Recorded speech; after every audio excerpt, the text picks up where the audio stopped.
Hey guys, it's just the standard Wednesday usually midweek live stream just to talk about stuff that's coming up, answer some chat questions. Um, like I was saying when I did the live stream with Derek Varn a while back, the value form not yet having been abolished, super chats go to the head of the line, but I will try to answer as many chat questions of all forms that as I possibly can in this time.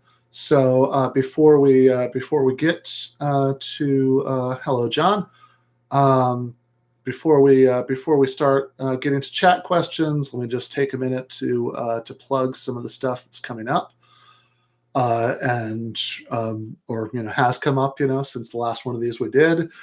That Judith Jarvis Thompson article that I mentioned has come out in Jacobin, come out a couple days ago. Check that out, or I don't know. I'll put a link to that in the chat maybe.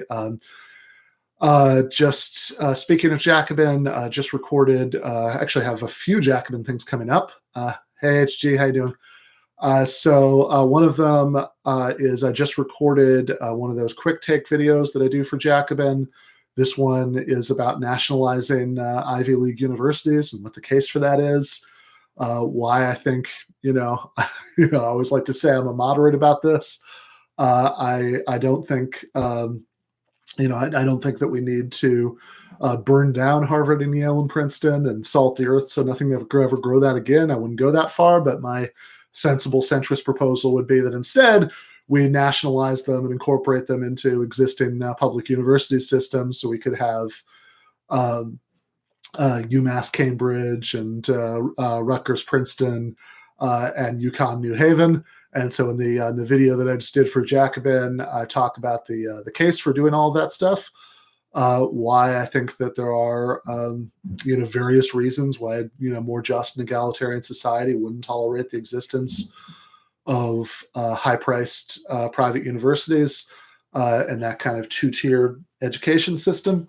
Then also on the subject of Jacobin, on Friday at 6, I am, that's EST. Always try to remember other time zones exist. So, bonjour, Anthony. Comment ça va? Morning, alas, poor York. So at Friday at 6 Eastern, I am doing I'm going to be on the Jacobin YouTube channel doing a live thing with my friend and comrade and often co-author Matt McManus, talking about the relationship between Marxism and philosophical liberalism, which is good timing because somebody just asked me in the chat about my critiques of Rawls. So we'll definitely get into that maybe on Friday, but for sure here. And then on Monday on the Jacobin YouTube channel, I'm going to be there with Bhaskar Sankara and Lee Phillips. So Bhaskar is, of course, the founder and editor of Jacobin. Lee is the co-author of a really good book called The People's Republic of Walmart about economic planning. And the three of us are going to be doing kind of a book club discussion about Francis Stufford's book, Red Plenty, which is a really interesting novel about economic planning in the Soviet Union and all of the problems with their version of planning, and how there were these sort of Khrushchev-era computer scientists who were trying to use cybernetics to come up with a smarter and more rational version of economic planning, which might sound dry, but it's actually like a really good novel just as a novel. And also, if you want to get a sense of how the Soviet Union worked and what the flaws were in that system and what some of the ideas that were floating around at the time about how to improve it, I really strongly recommend people read Red Plenty. I'm pretty sure both of those books I just mentioned, by the way, Red Plenty and The People's Republic of Walmart, you can get from Red Emma's, which is the worker-owned bookstore in Baltimore, where I always try to order books online. So again, try to give worker cooperative businesses a plug whenever I possibly can, so use them instead of Jeff Bezos' sweatshop. So that's the stuff coming up at Jacobin on this channel. Uh, oh yeah, Zeleny says the notion of the right to full product of one's labor in pre-Marx socialism was based on Locke and Rousseau. Yeah, that's absolutely that's right. And of course, Marx has a really interesting critique of that concept, which ties into the Rawls question. So maybe I could get into those, two for one, in a couple minutes. Yeah, I mean, I'm always actually speaking of the French Revolution. If you've never had the pleasure, I really recommend the French Revolution season of Mike Duncan's Revolutions podcast. It's like a really interesting overview of it. Hey, Torches and Pitchforks, thank you for the super chat. Really appreciate it. I am reminded I had a really fun conversation on the This Is Revolution podcast, which just came out. I got in there I slipped in for episode 2. I didn't quite get Pride of Place. That honor belongs to my friend and comrade David Griscom, who was episode 1, but I was on episode 2, and it was a really fun conversation. We talked about Westworld and The Sopranos, of course, because we're talking about TV, and I'm low-key obsessed with The Sopranos, and let's see, The Americans, and I think very briefly Queen's Gambit. So there was a lot of TV discussion there at the beginning, but then we talked about the more usual stuff at the end of the discussion about politics and debate and the value of debate and why the left should care about getting the arguments right and all that good sort of meat and potatoes, give them an argument stuff. So that was a lot of fun. So as far as stuff coming up on this channel, right? I talked about stuff coming up on the Jacobin channel that I'm doing, but as far as the stuff on the GTAA channel, I'm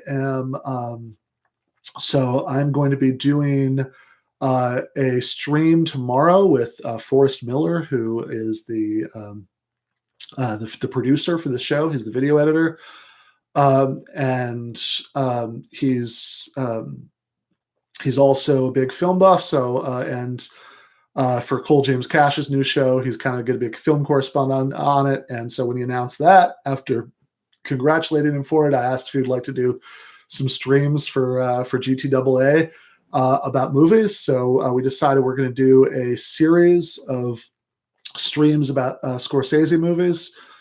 So not sure how often yet, but the first one is going to be tomorrow.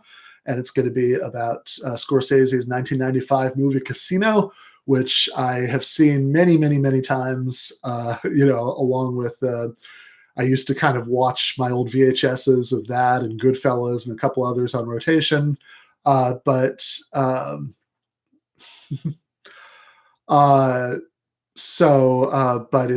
been a very long time since the last time I saw it. So I know Forrest rewatched it last night, and I'm going to rewatch it tonight, probably shortly after the stream.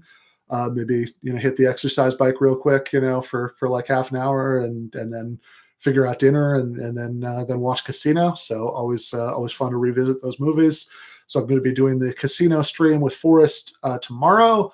I'm going to be doing a quick stream with Branko Marcetic, author of Yesterday's Man, The Case Against Joe Biden, from Verso, which is another book you can get at Red Emma's. So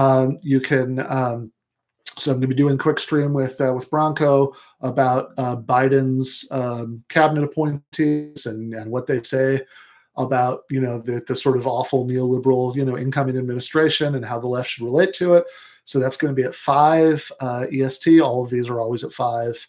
I try to keep them at 5 unless I'm doing like a unplanned stream because of some news event, just for the sake of consistency. Harlem Nights, interesting idea. So Casino stream tomorrow, the Bronco stream about Biden's appointments on Friday. So again, it's going to be relatively short because I've got the Jacobin thing about Marxism and liberalism at 6. Saturday, of course, no stream because that's when the next episode of the podcast is recorded. So that what's going to be the one with Natalie Wynn, so ContraPoints, and Amber Frost from Chapo talking about her hashtag activism article, which was originally in Catalyst, but was just reprinted like yesterday at Jacobin. You can go over to jacobinmag.com and read it there. And of course, Outlaws and Revolutionaries with Griscom. We had a really fun discussion about Sturgill Simpson uh, last week, so I think we're probably just going to pick another album and continue with Sturgill this week. Can't talk today. Sturgis. And then on Sunday, I'm continuing last Sunday with Matt McManus when we watched and commented on the James Baldwin, William F. Buckley debate, which was a lot of fun. Buckley's side of that was much crazier than I remembered, which is saying something. And then we had... so that was last Sunday. So we're going to continue the old debate watching and breaking down series. This Sunday, I'm going to have David Slavic, who, even if you're not familiar with him, you probably heard him mentioned many times on TMBS. That always used to be the way that Michael would start it. When he was talking about all the various producers and people helping out, he'd say, and David Slavic roaming the digisphere. And also Gene Bajalan. So David and Gene are going to watch the Hitchens versus Hitchens debate on Iraq with me. So that one was a little bit of a funny format that they had. So they did this thing at Grand Valley State in my home state of Michigan, where debates on the same night. They were like half-hour debates each, although, the Baldwin-Buckley was like 40 minutes. It took us 2 hours with all the stopping and talking, so that should be good. So but the first half-hour debate was about the Iraq War, and the second one was about religion. So I'm going to have Gene and David on with me this Sunday to watch and break down the Iraq one. And then the next Sunday, I'm going to have Jeremy Johnson on to talk about the religion one. So Iraq this Sunday, God next Sunday, since Jeremy is studies philosophy of religion, so I just thought he'd be interesting for that. And then the Sunday after that, I'm going to be doing the Chomsky-Foucault debate with Matt McManus and Russ Sabriglia. So it showed. Hey, Jeremy. Excellent. I like the pictures. Whatever those are, my brain is shot. What do you call those things? But peace, Munda. So yeah. And then after that, I'm not sure. I think it might be fun to have Bhaskar on for one of the for one of the Michael Harrington ones, maybe Harrington versus Milton Friedman or Harrington versus William F. Buckley. So still trying to figure that out. Also next week, I've already got nailed down on Wednesday. I am going to have Eric Levitz and Daniel Bessner on to have a friendly argument about an article that Eric Levitz wrote about the great "Is Trump a Fascist?" debate and some of the criticisms that Danny voiced to that on Twitter. So I've had them both on multiple times, as guests, and I just thought it'd be fun to have them together to talk about this.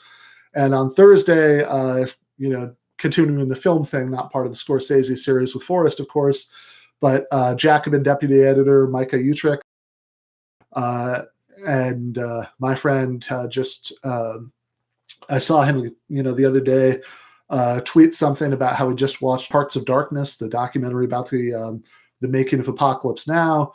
And since I have also seen that documentary, and Apocalypse Now is one of my favorite movies, so I asked if he wanted to come on to do a stream about Apocalypse Now and the making of Apocalypse Now.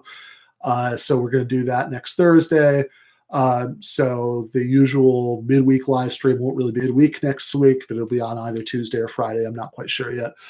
So that's all the stuff coming up. Really looking forward to all of that.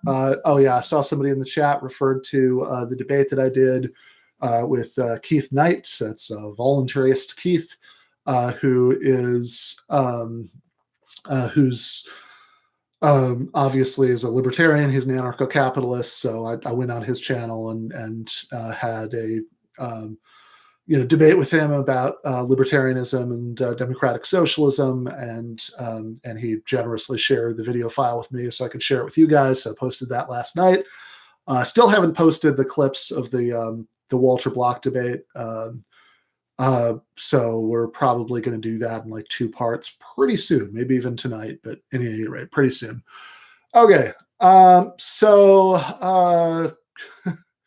comment on that. So yeah, 255 AD asked, do you like Michael Albert's idea of socialism with super wide distribution of labor and all? So yeah, I need to do that. I need to do the Rawls questions that were asked earlier. Again, I'm going to try very hard to answer all or as close to all as I possibly can before we're done here today. But again, if you want to make sure it goes to the head of the line, ask in a super chat. So, and Matthew says, I appreciate that. Okay, before Rawls, I want some good news. What was your reaction when you realized GTAA was going to be such a strong seller? So, give them an argument. The book, could also buy that from Red Emis. I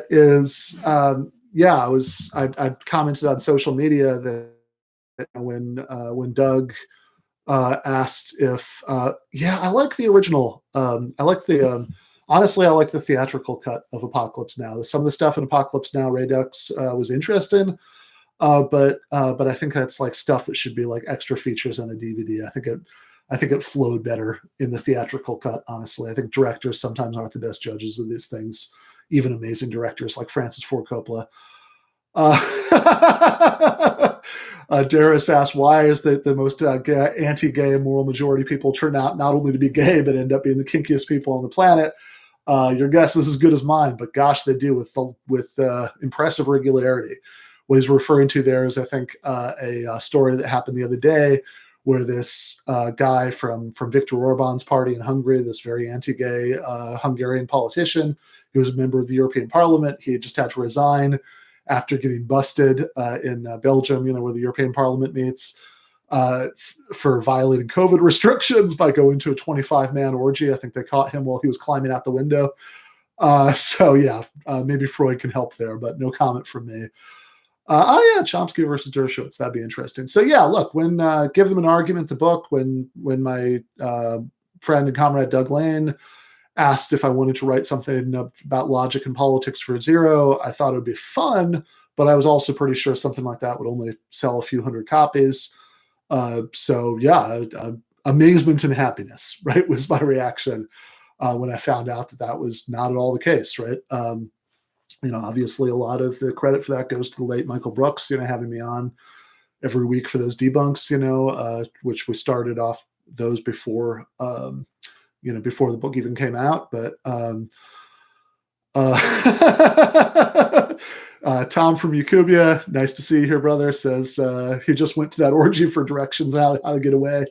So anyway, it's like I said, I was pretty sure it was only going to sell a few hundred copies, but actually one of the nice things about Zero as a publisher is they give you these regular monthly updates. And in the last one, we hit more than 10,000 copies sold, which is amazing. It was way beyond anything I ever thought was going to happen. Finkelstein versus Dershowitz on Democracy Now! Yes, for sure. Let's get to that at some point. I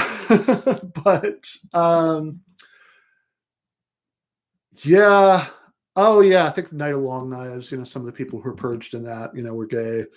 I'm sure frothed at the mouth about their hatred of gay people. Like I said, it's a very, very familiar story. So I want to talk about Rawls, then I want to talk about Paracon. So maybe let's start with Rawls, then talk about Paracon. That'd be the natural order of things, since the Rawls is about the sort of general parameters for what just distribution would be like. And the Paracon stuff is so structural adjustment says 24 guys cancel out, so with 25 it becomes straight again. I like that.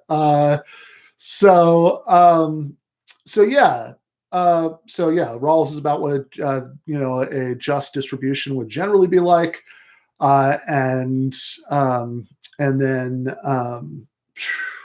that's crazy that the 250 million people on strike in India isn't getting more coverage. And then Paracon is like a specific idea of how we could actually implement that. So start with Rawls. Rawls is, I think my view is that Rawls is basically right. Like, I think there are some interesting critiques of him from people like G.A. Cohen, and I might agree with some of those. But I think in broad strokes, Rawls is basically right. Like the idea that you know this sort of general framework for how we should compare different societies, how we had Blade Runner, yeah, that'll be fun. And and the idea that acceptable equalities are ones that have to meet these really rigorous conditions, but basically that they benefit people on the bottom end of them, and also that whatever the better off positions are available to everybody under conditions of economic equal opportunity. And remember, even there, Rawls says that people in the original position, so they're behind the veil of ignorance, they know that they're going to have to live in the society they're designing, but they don't know who they're going to be in that society. That people in these circumstances, he thinks, might tolerate economic inequality if it met those two conditions. He doesn't even say they definitely sign off on it. He's just saying that, for people, he thinks that people who are designing a society under those conditions would maybe would only be willing to contemplate inequalities that met those two criteria. And those are incredibly demanding criteria. Like, no actually existing society comes close to meeting them. But I think the idea that if there's going to be like a critique of the sort of basic outline of that, not like the sort of finicky critiques of the details, some of which I might agree with, but like the basic idea. If you're going to have a criticism of the basic idea for the left, it would be no inequality at all, right? So you can't even have like incentives, and that would put you to the left of Marx, which gets back to that question somebody asked about the idea some pre-Marxist socialists have of workers getting the full value of their labor. And if you read the Critique of the Gotha program, so that's about this unity conference between the two factions, roughly Marxist and Lassallean, of the German socialist movement. And the platform they produced was very Lassallean, so Marx circulated this critique. He didn't have it published during his lifetime because he didn't want to undermine his political allies, which is a degree of pragmatism you don't get from a lot of people who call themselves Marxists. But in any case, one of his critiques was for the Lassallean slogan about how workers would get the full product of their labor. And one of his criticisms of that is a very Rawlsian criticism, which is that the idea that everybody would get everybody would be getting out exactly what they got in is actually a very inegalitarian idea. That you're not going to get, you're not going to get full equality there, because some people are going to be putting in more because they have various talents and skills to a greater degree than other people. So they're able to, they're stronger, they have more endurance, they're able to work for longer, or, they're just more effective, during the hours they work. And a lot of these things are outside of our control. Right. This is the stuff Freddie DeBoer is talking about in The Cult of Smart, that we don't actually get to choose our cognitive capacities any more than we get to choose our physical capacities. I could work all day, every day for the rest of my life, and I would never play basketball well enough to make it into the NBA. That's just the deal. And I'm sure there are mathematical things, whatever, that would be equally like some of us are some of us are less able to do those things than others, for totally no fault of our own. So there would be lots of inequality there. And so Marx says, you're just talking about a kind of natural aristocracy at that point. But Marx also doesn't advocate pure equality.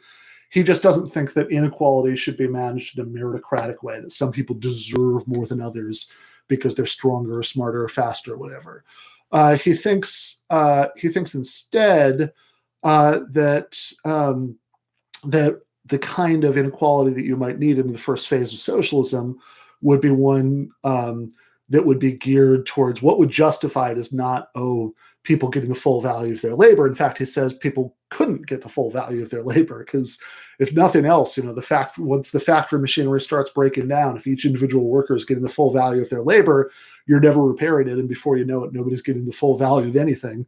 And then also you have common needs like schools and hospitals that have to, that somehow have to be funded, or whatever the marketless, moneyless, communist equivalent of funding is. That just resources need to be distributed for those things.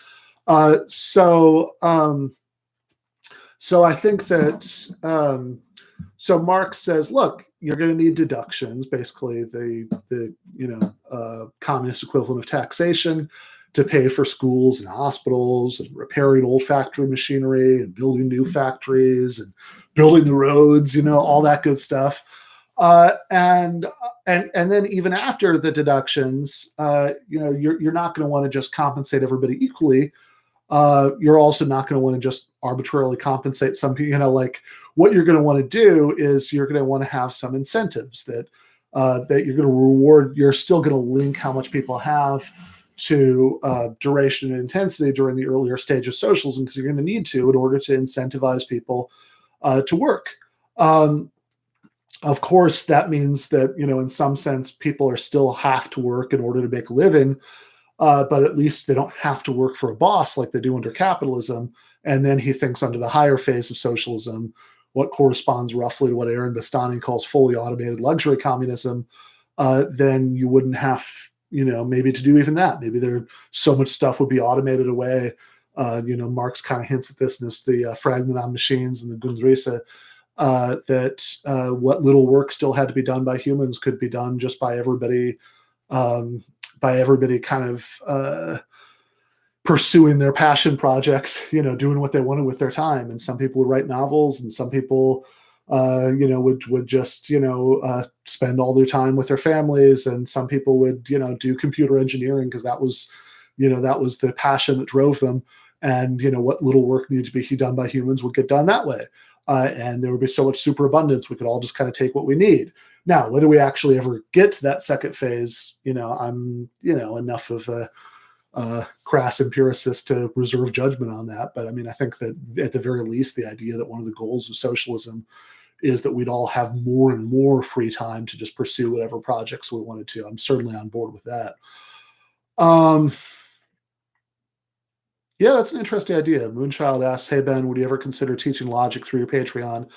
Yeah, I've thought about that. Like, if I ever got to a point where I could build up everything else I'm doing to the point where I didn't need to have a full-time teaching job, that, I could even the idea of like offering online logic and philosophy classes, I've thought about it. That's all I can say. I don't know. I don't know if or when I would ever be doing that, but I've certainly thought about it. I think it's an interesting idea. Yeah, right. Well, the point, Miguel, like Marx's idea is that he thinks that we could get to the point, and this is how I would read Marx anyway. There's some interpretation involved, but that there's necessary work to get done, but maybe we could get to a point where so much would be automated away that the necessary work that needed to get done would be done by everybody just pursuing whatever projects interested them without having the sort of compulsion of needing to make a living. And again, I'm agnostic about whether we'd ever get all the way there. But how about in that first phase? What could that look like? Well, Marx talks about like labor time tokens, right? So you've done X numbers of labor, so you can then take it to some sort of collective workers organization where they'll give you products, that you can request, from the common store that took X amount of labor to make. I've got my doubts about that. Like, logistically, that seems awfully clunky to me. I think that would take an awful lot of bureaucracy. I don't know, for various reasons, also, like, I think there might just be some advantages to having some sort of like something like currency that people could, that would be liquid, that people could exchange, right? With each other. Rather than having everything to go through these elaborate calculations of labor time. I know Paul Cockshott would disagree with me there. He thinks that technology has already gone to the point where it wouldn't have to be that elaborate. Who knows?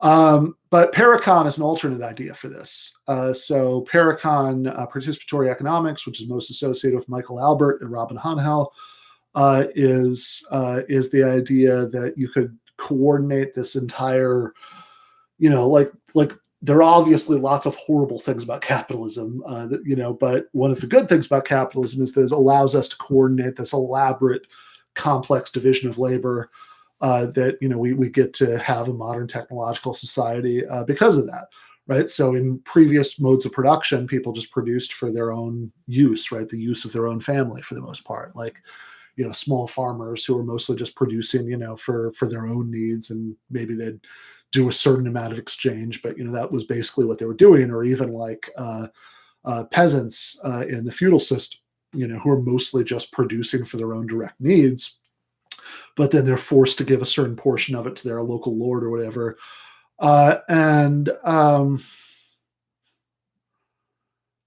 So they have, and then under systems like that, the incentive that people have to work is that they and their families are being fed by the work that they're doing. The incentive that you have to work in a complex, like technologically developed, modern society with complex division of labor is a little bit less direct, because complex division of labor pretty much by definition, we can talk all we want to about how we want to have planning for use, production for use, but that can't mean the same thing that it means in pre-modern societies, because you're not literally producing for your own personal use, because we're not all farmers, right? Like different people have different jobs. And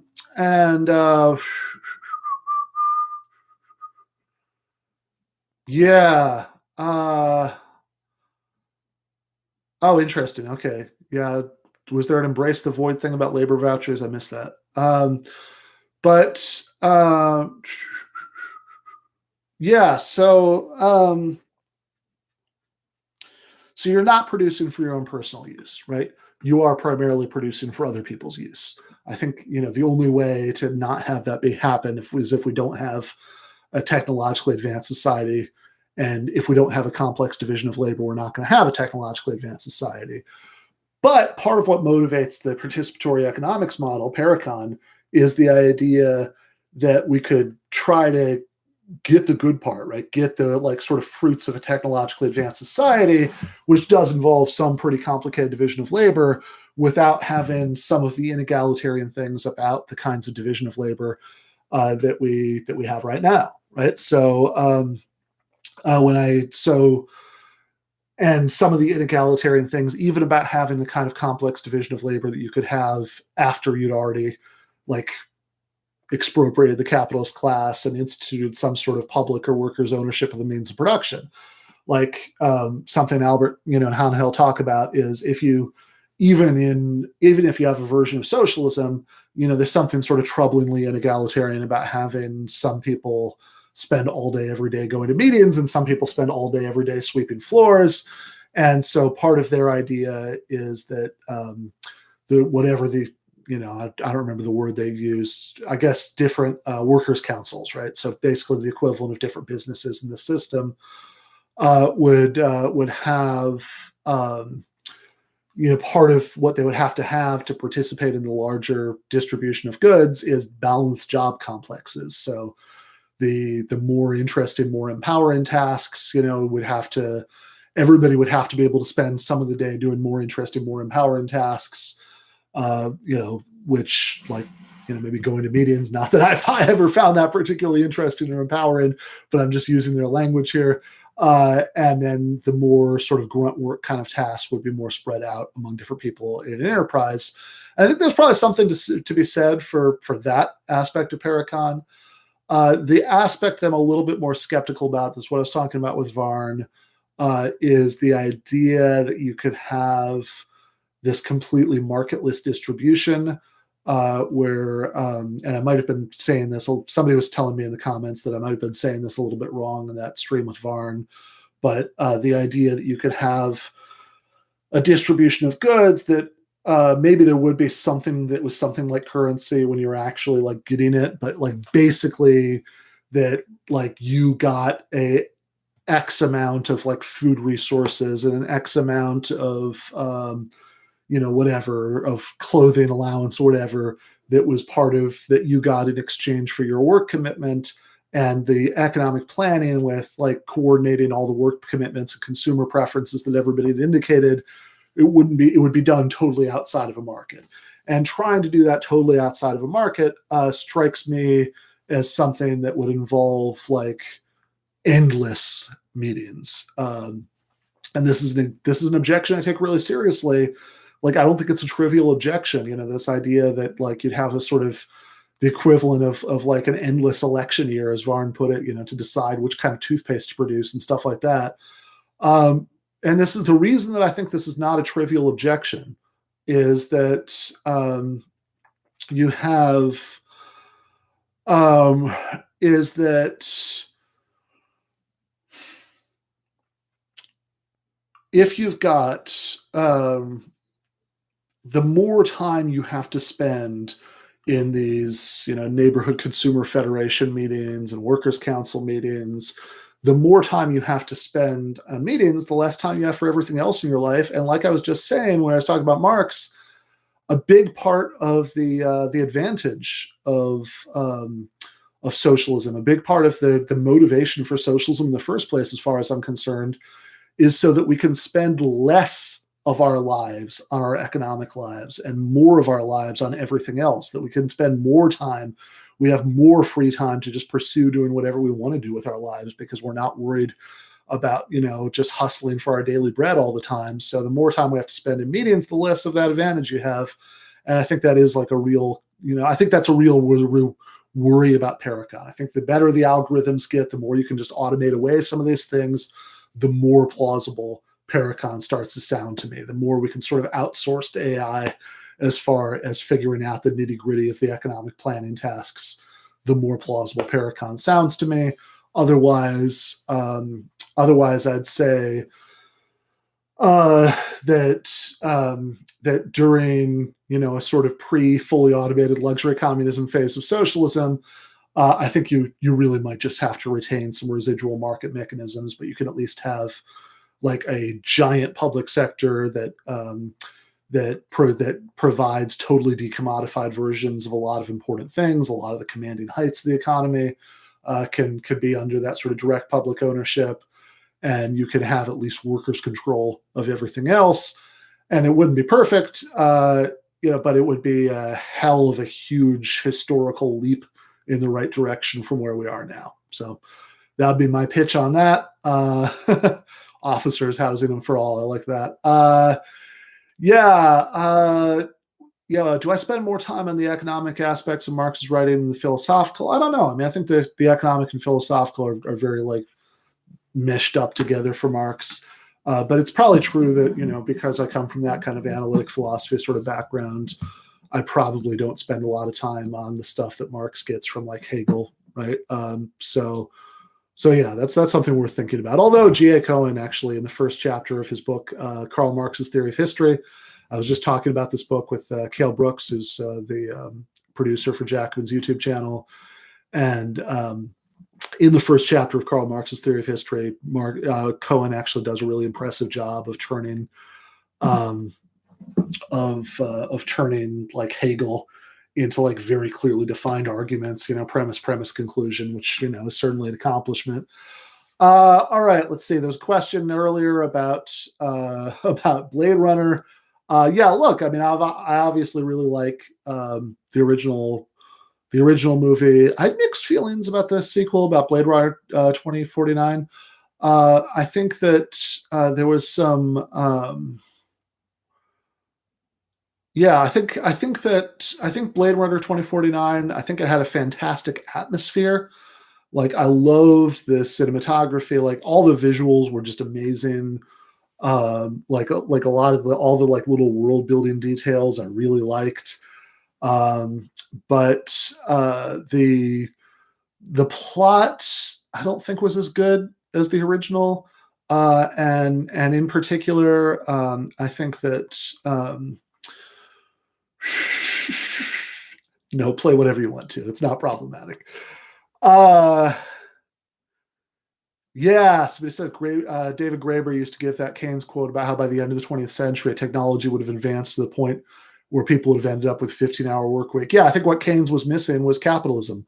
That as long as we have, well, there are two things. One, um, is the automation really, are the robots really coming? And, different people have made different predictions about that at some point historically.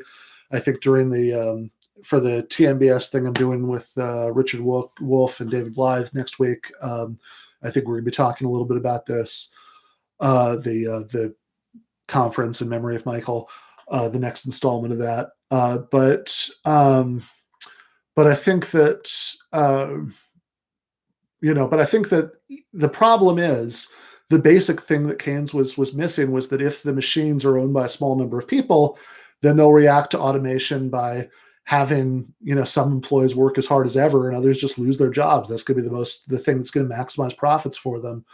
Whereas if we had socialism, then, if the machines were collectively owned, then yeah, it'd be fantastic. The more work could be done by robots, then, everybody can just work fewer hours every week. And that's ideal. Roy, thank you so much for the super chat, brother. When is ContraPoints and Ben Burgis happening? This week. This is it's this next episode, the one that's coming out on Monday, is going to have ContraPoints and also Amber Frost in it, and of course David Griscom for Outlaws and Revolutionaries. We're going to keep up. We're going to do another installment on Sturgill Simpson. But yeah, look, there was lots of great atmosphere and cinematography and world building details in Blade Runner 2049. I loved all of that. I thought the plot made less sense, and I think the metaphor was a lot less clear. Like the sort of what the robots represented, I think the maybe this is a pretentious thing to say about fun science fiction movies, but I think the artistic vision was a little bit clearer in the original one than it was in Blade Runner 2049. So, Jesus, nobody should have to work 90 hours a week. That's an obscenity. Doesn't everyone agree that Blade Runner would have been a much better movie if it included a scene where Harrison Ford runs away with a giant razor blade? Yeah, maybe I should do a stream to talk about Blade Runner and Blade Runner 2049 sometime. I wonder who'd be a good guest for that. That's worth thinking about.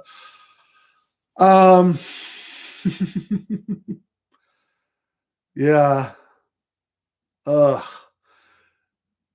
Let's see. I see what. So 255 AD says, with regard to Paracon, I was actually more curious about if you like that it's possible or desirable to distribute a doctor's job to everyone in hospital. Well, no, clearly not. But I don't think that Albert and Hanhel think so. I mean, maybe they say that somewhere, but I mean, I understand. I think that if you had a hospital that was running under Paracon, the demand for balanced job complexes wouldn't mean that some people were doctors and other people who didn't have medical training weren't doctors. I think maybe what it would mean is that you would try to find ways that everybody who worked at the hospital had to do some of the grunt work, some of the least desirable tasks, like I don't know, cleaning up after patients who threw up, things like that, and then some, and then some people got to do more interesting, tasks that involved thinking and decision making and stuff. But I don't think that necessarily means that everybody would be in doing doctor tasks. I think the better objection to Paracon, and whether or not you think this is a decisive objection, is that you might think that it's just a waste of, we don't want to have a brain surgeon spend some of his time cleaning the floors. It would be more valuable to have him spend 100% of his work time doing brain surgery. And I'm not sure how Albert and Hanhel would handle that objection. Yeah. Noam Chomsky in his prime worked 90 hours a week, maybe, right? Let's put it this way, though, right?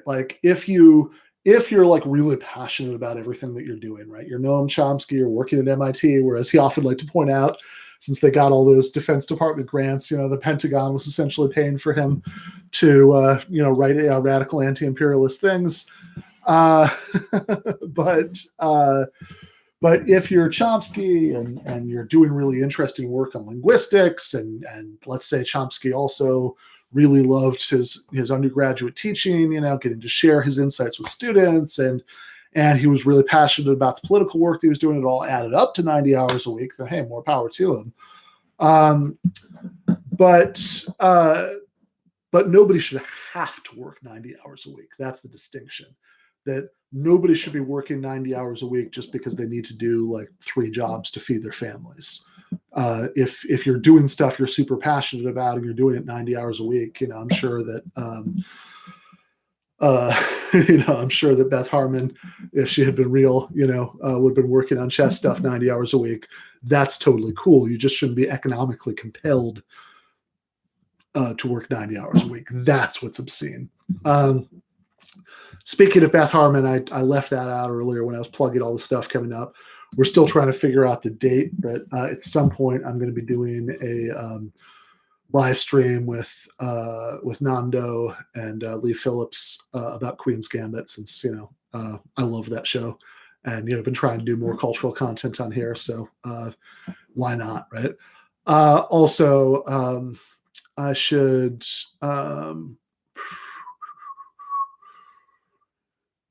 also the next Sopranos bonus episode is going to be recorded on Tuesday. So I'm not sure when that'll come out, but should be very shortly afterwards. I'll probably make it Patreon exclusive for like a week and then release it to everybody else, give patrons early access, but everybody can get the Sopranos recaps in time. Look, I mean, I can understand why. I haven't, I've never been a serious chess player. I mean, I was an enthusiastic casual player earlier in life, and I'm super rusty now. But watching Queen's Gambit made me think, damn, I really need to, I should go back to this. I should learn the names of the openings and all this stuff. This looks great. So there's a question, which was,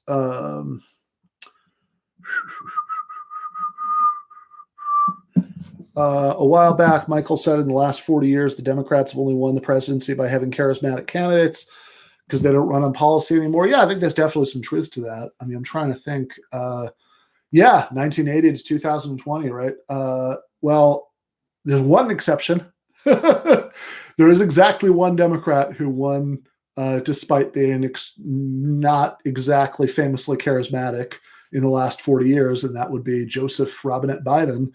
But it took a unprecedented global health emergency being criminally mismanaged and the resulting economic breakdown to get him squeaking through the door, just barely.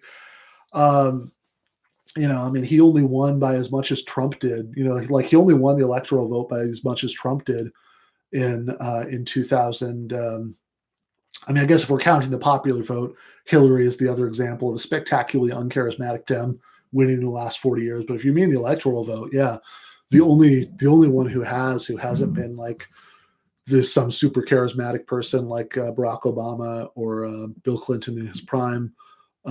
Clinton has lost a lot of his magic, in the decades since then. But Clinton in his prime was something else. That the only one was Joe Biden, and he squeaked through, right? He just he won.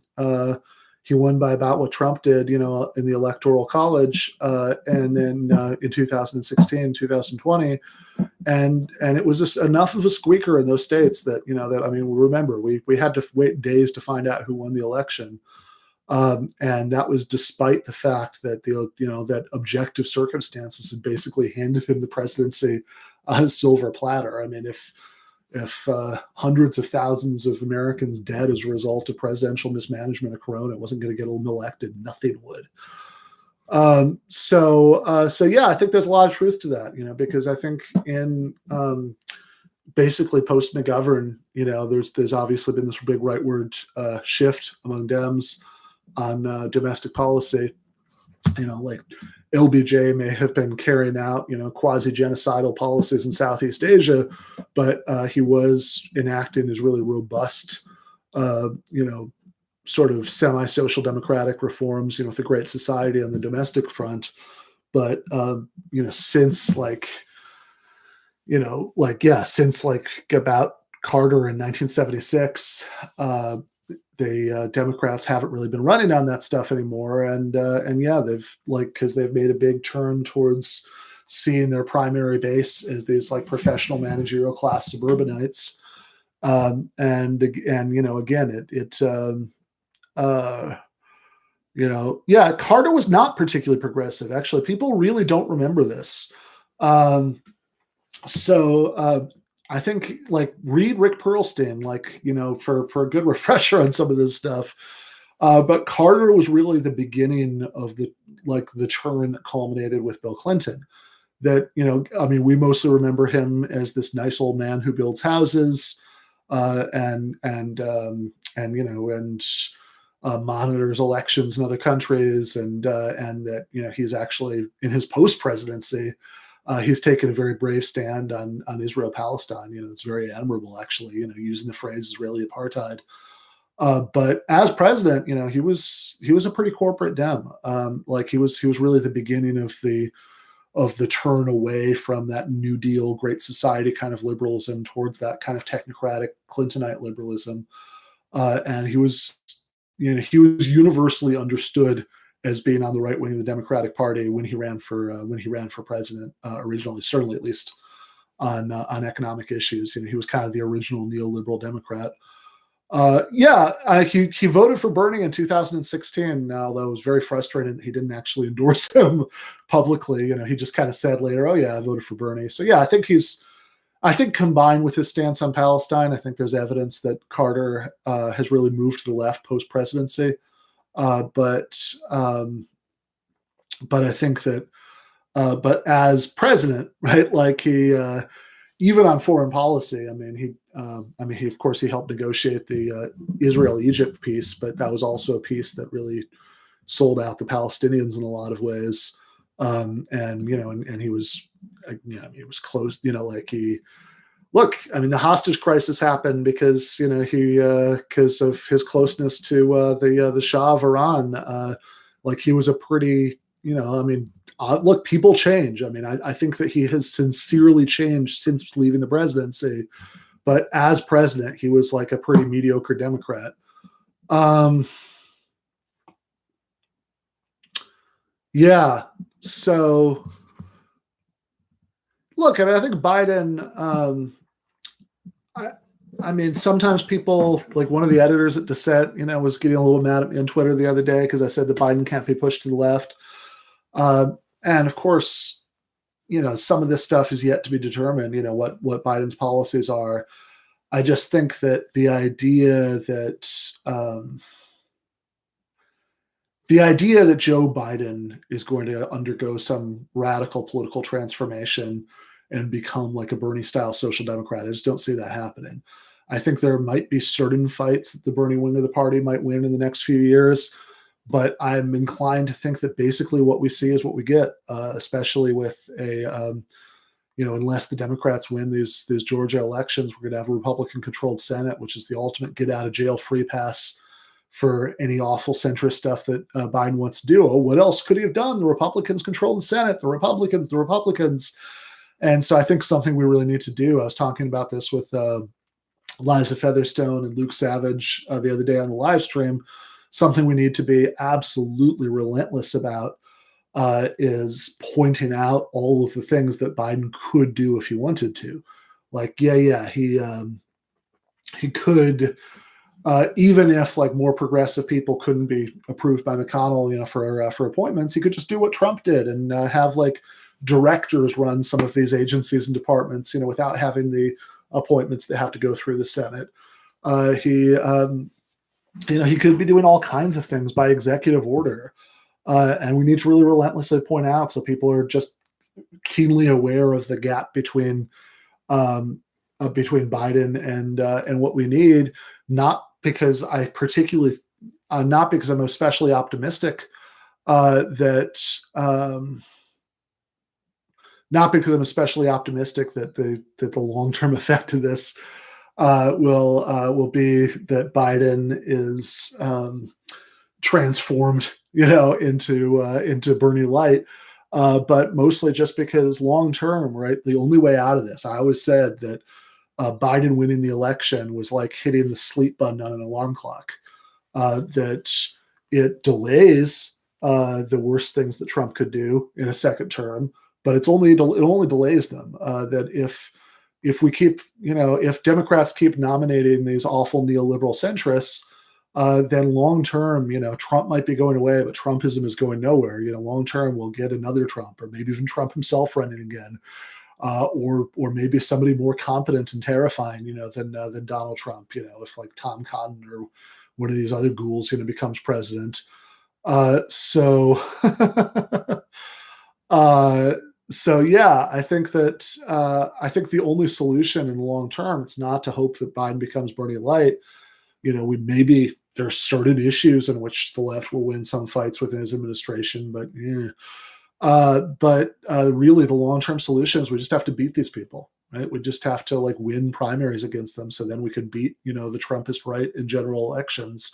That's the only solution. Biden became president, gave us a little bit more time to get our act together, but that's all it did. That would be my take. Yep. So, all right, I'm getting pretty hungry here, I think. So I'm probably going to cut this pretty in the next few minutes. But if anybody has any questions, stick it in a super chat and I'll answer real quick. Do a kind of lightning round before I go. Joe Broomer, thank you for the super chat, brother. Says, on a scale of 1 to 10, how stoked are you to read Jordan Peterson's new rules? That is amazing that he's just doing 12 more rules. It would be hilarious if he just, just like, I don't know, James Patterson coming out with a new book every year, 12 more rules, yet 12 more rules, and another 12 rules. It's awesome. Yeah. And especially, I actually happened to see, on Facebook today, I'm very old, I use Facebook. There was a sponsored post, Dr. Jordan B. Peterson, and it was like a Black Friday deal, and I just have to read it out here. It's amazing. I'm not going to try to do the Kermit voice that Michael always did so well. The economic difference between making a proper hiring decision versus an improper hiring decision is overwhelming. In that sense, if you use an amalgam of general cognitive ability and conscientiousness, you can improve your hiring accuracy. For example, when hiring managers and administrators, you want people with high cognitive power. That includes openness to experience, intellect, and IQ. You can learn more about this in my Discovering Personality course. From November 26th to December 4th, the course will be available at a Black Friday discount. So you will be able to join for only $60. Got that? So for only $60, Jordan Peterson will tell you to hire smart people as managers. Yeah. The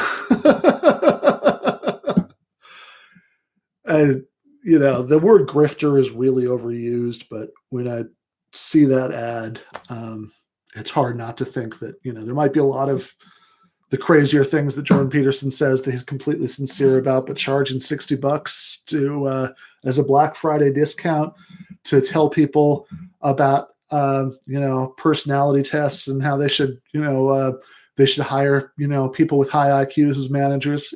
Guys, it kind of feels like grifting.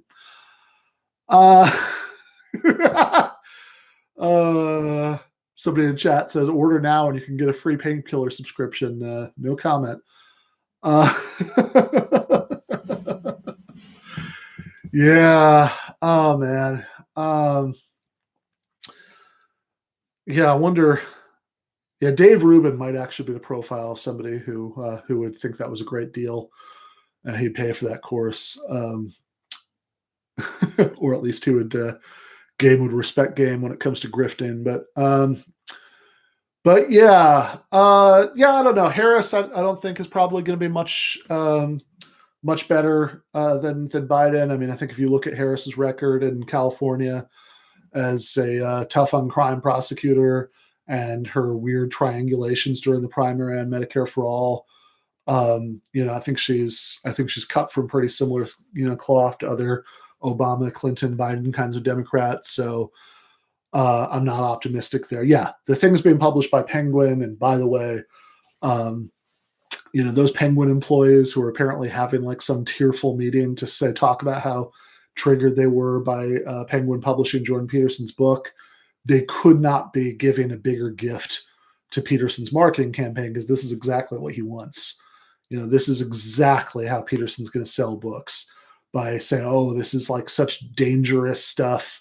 This is that like he's really, that like what Dr. Peterson is selling, that the libs don't want you to buy, the postmodern Marxist, feminist, liberal snowflakes, they don't want you to buy this book. They think that it's dangerous, like this is exactly how they're going to market the book. And every time somebody does something like this, I think, why would you give these assholes that kind of publicity? Why would you add to their narrative for their marketing campaign? But whatever.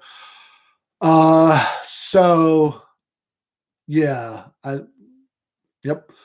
So I think, yeah, exactly right. Exactly what HG says. Demonizing these dullards doesn't help. I think that, I think laughing at them is much more rhetorically effective than treating them as if they were like really like live wire dangerous threats. And I think we should take the opportunity, of course, to debunk their, crazy, silly, poorly stitched together ideas, because a lot of people are, reached by those ideas, but like treating them as if they really were like an intellectual dark web is the last thing that we should do. Yeah, Lawrence Lessig, I'm not too, I don't know. Like, he's got, he makes good points sometimes. I watched his Soho Forum debate about abolishing the Electoral College, and obviously I agree with a lot of what he said there, although he also got in that little neoliberal twist where one of his objections to the Electoral College was that, people in areas that weren't the most, I don't remember the phrase he used, something like, didn't have the most cutting edge industries or whatever, like Ohio, had to be catered to because the Electoral College is like, fuck you, dude. I agree with you about abolishing the Electoral College, but I don't like that rationalization. So yeah, doing the like single issue campaign that he was doing for like a minute in 2020 that about campaign finance. I think we tend to really overstate the importance of campaign finance reform. Obviously, it's not that I'm not for it. I'm for publicly funded elections. But I think that treating that as if it were like the cause of everything else, honestly, I think it's a little bit implausible and America-centric. It only sounds plausible if you forget that other countries exist, that, it's not like the capitalist class doesn't have tons of ways to work its will politically. And, places like France or, Germany, that have much more reasonable campaign financing systems. So we should do campaign finance reform, but making that your single issue, I'm not crazy about that. Anyway,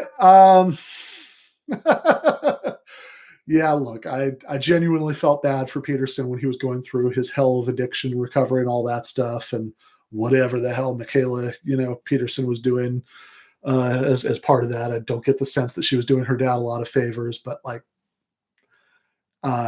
he's also crazy, and he's also purveyor of a lot of very bad ideas, and he's also just very funny, right? So I'm glad that he's recovered, so I can go back to spend, so he's back in the limelight, and I can go back to, making jokes about him, and I can go back to debunking his terrible arguments. So anyway, I am going to cut it there for today. I really appreciate everybody who showed up, as always, asked chat questions, super chats, all this stuff. This is, really appreciate it. Like really, means a lot to me how many people watch these things, how many people have subscribed to the channel, or, getting close to 10,000 subscriptions to the YouTube channel. If you like the work we're doing and want to support it, please do consider joining the Patreon.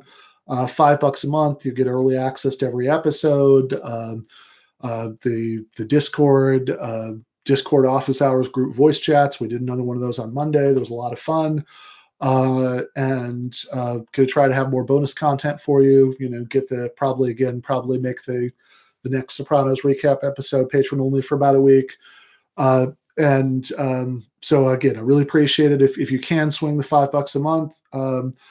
it means a lot to me, that you can, support the channel, support the podcast, support me and support all the people who work for the show, which is a few people, like it's nobody does this by themselves. Certainly not at this frequency. So if you can, that's great. But even if you can't, like and subscribe here, rate and review wherever you get podcasts. All these things really do help.